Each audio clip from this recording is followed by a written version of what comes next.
Hey everybody, it's Nick again with Hostile Hair. By popular demand, I'm going to show you my nipples. Well, those of you that have Google searched nipples on YouTube are going to be horribly disappointed because we're not going to show human nipples, or any mammal nipples for that matter. How many times can I say nipples in this video? Anyway, these are automatic water nipples for rabbits. This is the system that I sell and the system that I use. Hostile Hair tested, Hostile Hair approved. So it comes in 3 components. You have the brass nipple itself, the clip, and the T. Now each one of these will have these 3 components. This is one of the reasons I really like this nipple, other than the fact that it really likes to be attached to this. There we go. Is you can take it apart. Now, I'm in Arizona, and our water is so hard that you don't need a sledgehammer for demolition. You just spray water on it, and buildings come down. Just kidding. No, our water is really hard, so all the extra calcium that's in the water ends up in these nipples. So you can take them apart like this. Let's see. It's not really focusing. It's focusing on my hand. Okay, so it comes apart like so. And you can see there is a, what do you call it? It's kind of a bladder thing in there. I want it to focus. This is my cell phone, and there we go. Look at that. It automatically focuses.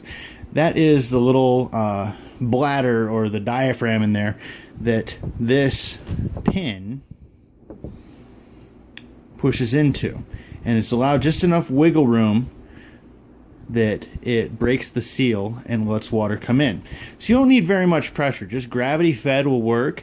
If you want to be fancy, you can get a regulator and bring the pressure down to 5 psi, which is what they recommend. I've run mine at 30 psi and it works just fine. Just the water comes out a little bit faster for the rabbits on the bottom rack.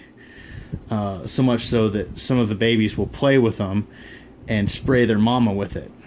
Kind of fun. But anyway, you can see that it's fairly well constructed. It's not cast, it's actually turned brass. And if these things get a calcium buildup, get a little bit of hard water in them, just disassemble them, like I showed. Soak them in some vinegar, and then throw them back on the line. Get a couple extra ones so that you can do this on the fly and have some at the ready when you see one leaking. That's the other thing, is you can control the amount of pressure right here at the nipple by spinning it. Loose is a lot of water will flow easily, even to the point of leaking. When you're training your bunnies to drink this, you let them run so they can smell it and they can see it, and they know this is the source of water. And then you tighten it up so it stops leaking, and then it only allows when it comes through. So when installing, depending on your cage, if you get a cage from Hostile Hair, you have inch by ½ inch wire, and this is 1 inch right here. So you'll slide it in the hard side first. This is a hard one to move. This side bends a little bit better.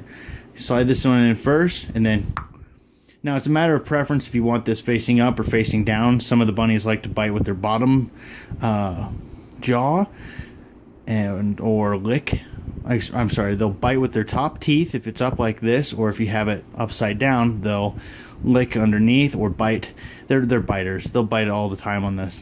But the nice thing about the brass is it'll handle it. There is some chrome-plated aluminum ones that are a little bit less expensive. They're about $1 a piece less expensive than the brass ones.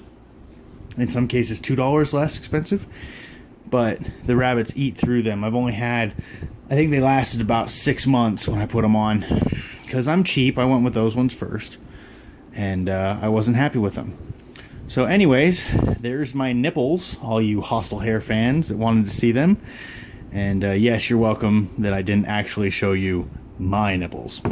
Anyway, for more information, check out hostilehair.com. Follow us here on the YouTubes. And let me know what you think of my nipples.